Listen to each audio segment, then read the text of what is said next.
So today we have an 06 GMC, I think it's Envoy Denali with a 5.3, and we have an indication of no oil pressure on the cluster. The engine doesn't make any noise when it's running, when it indicates 0 psi of oil pressure. So the first thing I'm going to do, we're going to actually check the oil pressure. I have a manual gauge. They say, I think they already said they replaced the oil pressure switch, but I just need to make sure that we do have good oil pressure. The other thing that I see real common, I'm not too sure if this is the engine, but there's a little filter in there that gets plugged up. So we'll see.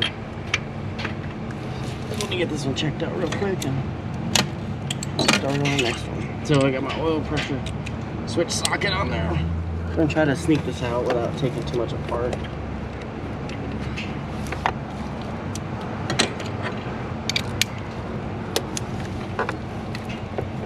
And these ones, I think they say you're supposed to pull the intake on them, but you don't have to. Even in the pickup trucks, they're pretty easy.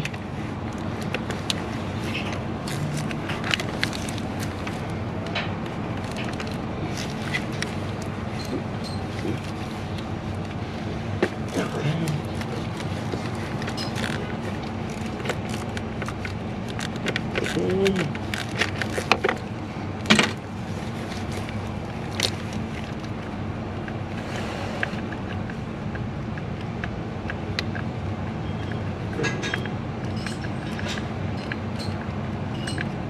See what kind of switch we have. I don't think it's a factory one. No, it's not, of course. Nobody uses factory parts anymore.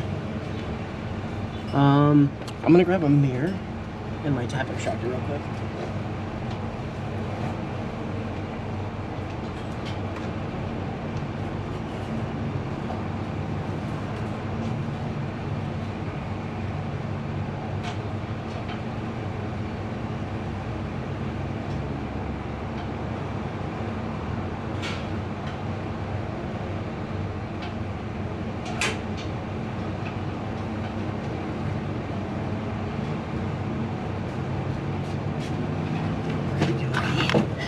So I'm not too sure if this has a screen in it.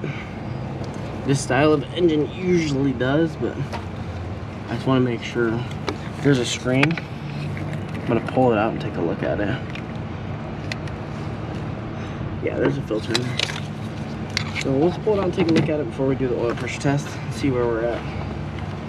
I think I usually use, what's the big one? I don't remember. Let's take my little extractor, stick it down in there, just do it all by hand. You don't need nothing crazy.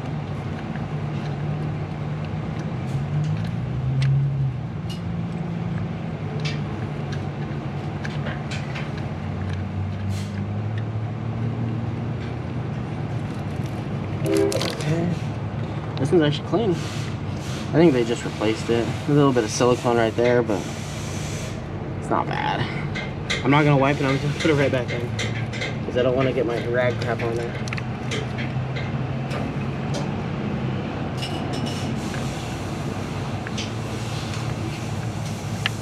Getting the tap off without breaking the strainer. Put my tap back in the tap box. And this is it's a Matco Tools, it's a E05, whatever that is.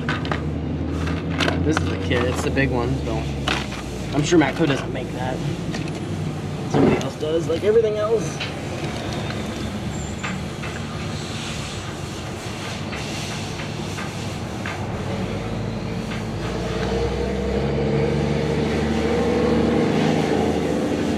So we'll check it. If we have good oil pressure. Like I said yesterday, I started up, it was really quiet. It was a little noisy at first, but it went right away and it sounded perfectly fine.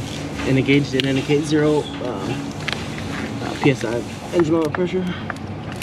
The one thing that you kind of got to be a little weary of on these trucks is if there's codes in there for the oil pressure switch, sometimes it'll do that.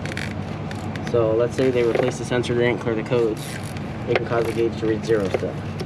Just a safety thing. I don't know, not safety, but just like a default. So what I always do, I already cleared the code to make sure that nothing actually came back. It did have an oil pressure code, but it didn't return. So that's good. We're just gonna check it and see if we don't make a mess today.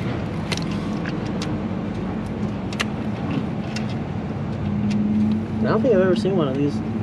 I think it's an Envoy or something with a 5.3 in there. It's like the Trailblazers with these engines. I've seen a couple of those. Those are, I did the starter one, that was a nightmare. So, okay, let's see where we're at. I'm gonna move you guys so we're not in the line of fire. I'm trying to move. So I can go right here. Just let me know. Well, I'm gonna take it with me because I want to see too. Kind of need to see. And this thing is like extremely clean. This truck. Trying not to.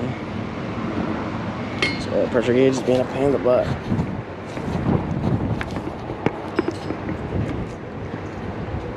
As long as I can see it, that's all I care about. Okay. So we're at 0. Look how nice this thing is. Ready? Got good oil pressure. And that's what it sounded like the other day too. So you see it says oil pressure low, stop engine.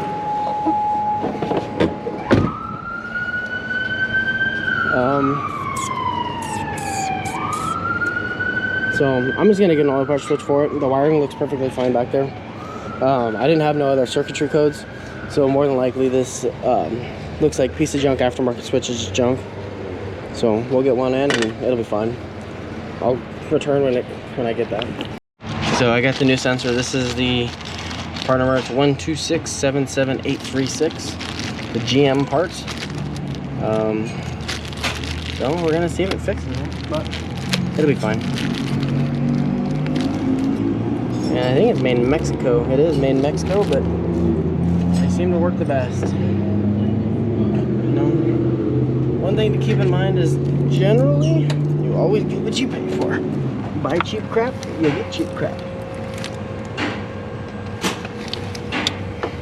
I don't know how many of these switches I've had to change, but people put cheap, like AutoZone ones in, or Amazon special.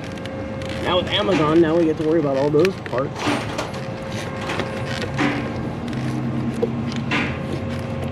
Which kind of sucks. Makes it hard for me. Kind of hard telling a customer we're not going to install your crap, but what are you going to do? I'm not going to eat it when it comes back. That's for Chazzy. Yeah. I'm trying to get the model corner.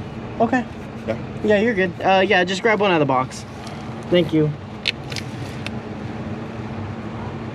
Yeah. Don't put cheap stuff in there. Like I said, with Amazon, everybody tries bringing their own parts, and I'm cool with it. I have no problem with it. The problem is when they usually get the wrong part, or it's a cheap, you know, garbage part. And, you know, we're really not interested in installing that just because it's going to come back. And then they're going to be pissed off at us because it's doing the same thing, but it's their part, and it just turns into a mess, so. And especially nowadays with all the counterfeit parts, there's a lot to be, you kind of gotta keep your eye out on stuff like that.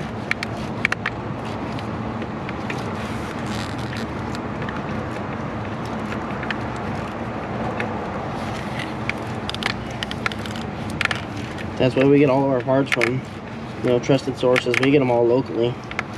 They get them from dealerships. You know, we don't buy it off Amazon or eBay or nothing.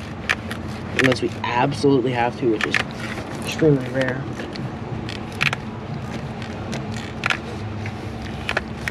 Seems made a little tough, but there's a Teflon on it. It should just snug up. There it is.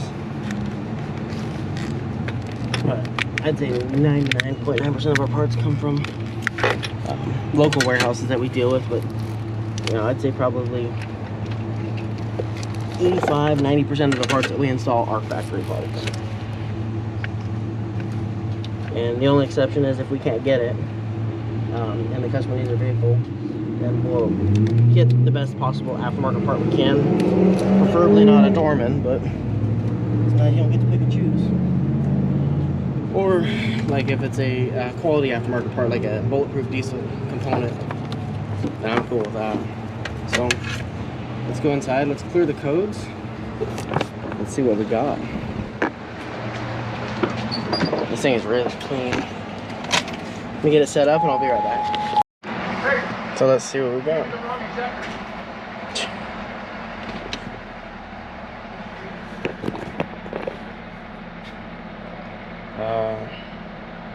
Pretty.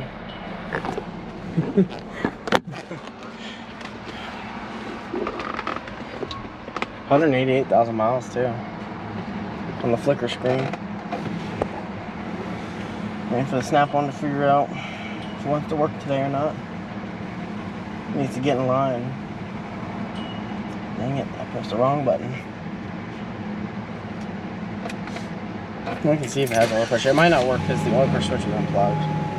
So sometimes you have to clear the code. Yeah, so we'll have to clear the code first. Wait for my scanner to figure out life.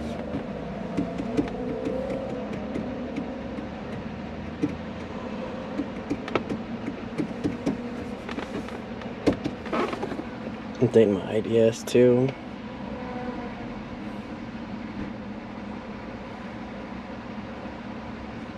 We have the Envoy. Well, let's redo the Envoy.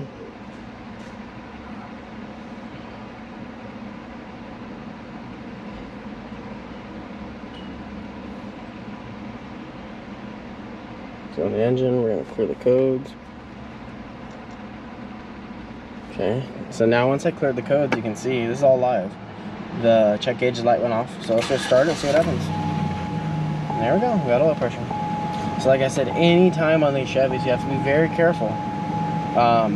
Because if you unplug that oil pressure switch and you don't clear the codes, more than likely the gauge will not work and it'll say low oil pressure because it's like a default. Whether the switch reads really high or really low, it'll still throw it. So always make sure you clear the codes before you do your testing, because they'll get you. You know, certain sensors, they have like a default. So it'll, like even like a fuel level sensor does the same exact thing. If the fuel sensor goes open for a second, it throws a code, the gauge will go to empty, it'll say low fuel. So it's just kind of like that. You kind of got to be careful. I even think on these, if something's wrong with the coolant temperature, it does the same thing. It'll just go all the way. I don't know if it goes all the way down or all the way up, I don't remember, but always make sure you check that. But this one looks good. See, we got a nice good oil pressure, so this one's done. I'll see you guys on the next one.